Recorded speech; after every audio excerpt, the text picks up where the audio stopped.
Assalamualaikum warahmatullahi wabarakatuh.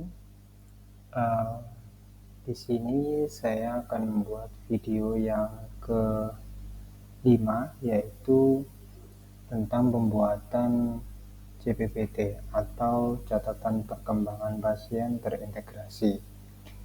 Dimana sebelumnya tadi kita sudah membuat beberapa dokumen untuk kunjungan pasien Z ini pada kunjungan yang pertama. Jadi di kunjungan pertama biasanya ada dokumen pengkajian awal keperawatan dan pengkajian awal medis. Nah, di kunjungan yang kedua atau yang berikutnya itu biasanya nanti bagian keperawatan maupun dokter akan membuatkan dokumen catatan perkembangan pasien terintegrasi. Nah, di sini secara hak aksesnya sama, yaitu masuk di rekam medis, lalu pilih submenu rekam medis. Nah, nanti tinggal dimasukkan saja nomor RM dari pasiennya, lalu enter. Nah, di bagian riwayat sini yang tadinya sebelumnya di video sebelumnya tadi ada cuma satu data di tanggal 16, ini saya coba memasukkan di tanggal 17 sehingga di sini ada dua data kunjungan pasien. Nah, kunjungan yang terbaru pasti ada di atasnya. Kemudian untuk membuat CPPT tadi, kita klik tanggal kunjungan yang terbarunya ini, lalu kita pilih jenis dokumennya adalah catatan perkembangan pasien. Oke, kita create. Oke, di sini sudah dibuat catatan perkembangan pasien, tapi statusnya masih belum diverifikasi. Nah, untuk memverifikasinya, tinggal klik lihat di sini.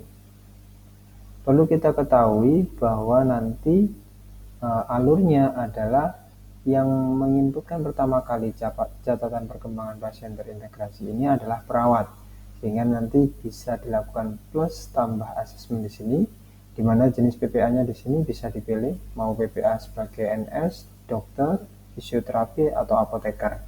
Di sini saya contohkan alur normalnya, yaitu diisikan oleh NS-nya terlebih dahulu. Kemudian buat form, nanti akan muncul seperti ini, di mana tanggal dan waktunya sudah otomatis terisi. Kemudian di sini ada nama user sesuai dengan user yang sedang login atau yang membuat formulir ini. Nah, kemudian di bagian hasil pemeriksaan analisa itu ada beberapa bagian, yaitu ada subjektif, objektif, assessment, dan planning atau yang biasa dikenal dengan SWOT-nya. Nah, untuk menginputkan SWOT ini bisa diketikkan di sini. Ini misal, atau bila ingin mempercepat, kita bisa mengambil data sebelumnya. Jadi data dari asesmen keperawatan sebelumnya, atau pengkajian awal keperawatan sebelumnya, atau di CPPT sebelumnya. Nah, karena ini kunjungan kedua, maka kita langsung otomatis mengambil pengkajian awal keperawatan rawat jalannya. Kita tinggal klik ambil data sebelumnya seperti ini. Saya coba refresh dulu, kita ulangi dari awal, misal NS, kemudian langsung saya ambil data sebelumnya. Nah, di sini langsung akan muncul keluhan dari pasien pada pengkajian awal keperawatan atau kebidanan yang sudah kita buat di kunjungan pertama. Di sini akan muncul otomatis seperti ini, dan juga asesmennya itu juga muncul otomatis, planningnya juga muncul otomatis, sehingga nanti dari keperawatan tinggal mengedit saja bagian-bagian mana yang mau diubah dari subjektif, assessment maupun planning. Sedangkan untuk objektifnya ini tetap harus diinputkan. Jadi misalkan keadaan umumnya sakit ringan, membaik, kemudian kesadarannya kompos mentis, lalu berat badannya misal di sini saya isi 6,7, kemudian tinggi badannya 180. Di sini langsung otomatis status gizinya gizi kurang, kemudian tensinya misal 100/70, nadinya 55, suhunya 36, RR-nya juga 55.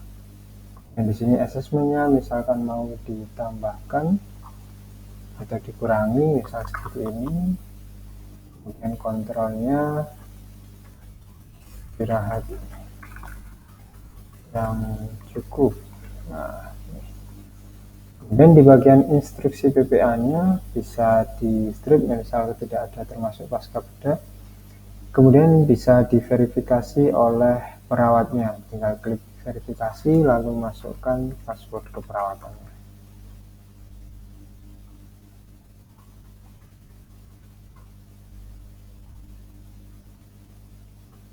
Baik, berhasil untuk diverifikasi, maka di sini akan muncul tanda tangan dari perawatnya.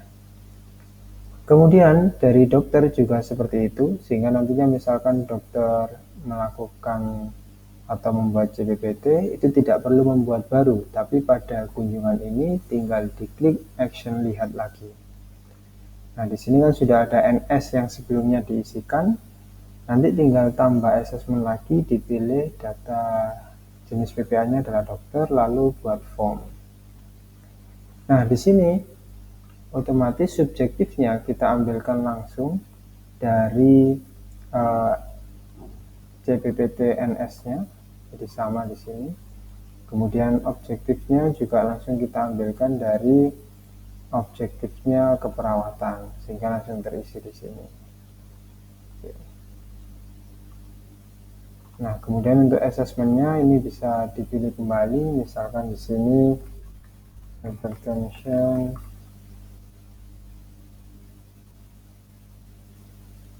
misalkan secondary. Nah, nanti cukup disimpan. Kemudian misalkan ada labnya lagi, bisa diisikan di sini. Kalau tidak ada, bisa dilewati. Lalu di bagian terapi juga bisa diinputkan seperti resep biasanya. Nah, kalau sudah dilengkapi, bisa dilakukan ke tindak lanjut. Misalkan tindak lanjutnya adalah kontrol 1 bulan lagi. Kalau kita mau masukkan terapinya ya, misal di sini kita kasih Clinoperi tadi. Kemudian kita isikan jumlahnya, misal 10, signalnya 1x1 setelah makan hari. Oke, kalau sudah kita simpan di sini. Nah, di sini akan muncul datanya seperti ini. Kalau sudah, nanti di instruksi PPA misalkan di sini ada, bisa diisikan. Kemudian tinggal diverifikasi oleh dokternya bila data yang diinputkan sudah valid atau sudah lengkap. Klik untuk verifikasi, lalu ketikkan passwordnya dan verifikasi. Nah, di sini sudah kita verifikasi untuk CPPT dari dokter. Begitu juga dengan jenis PPA yang lainnya, bisa dicoba dengan cara yang sama. Demikian untuk panduan penginputan catatan perkembangan pasien terintegrasi. Dan untuk melihat hasil PDF-nya itu juga bisa dilihat di bagian sini. Setelah diverifikasi, ini akan muncul tanda untuk download PDF-nya.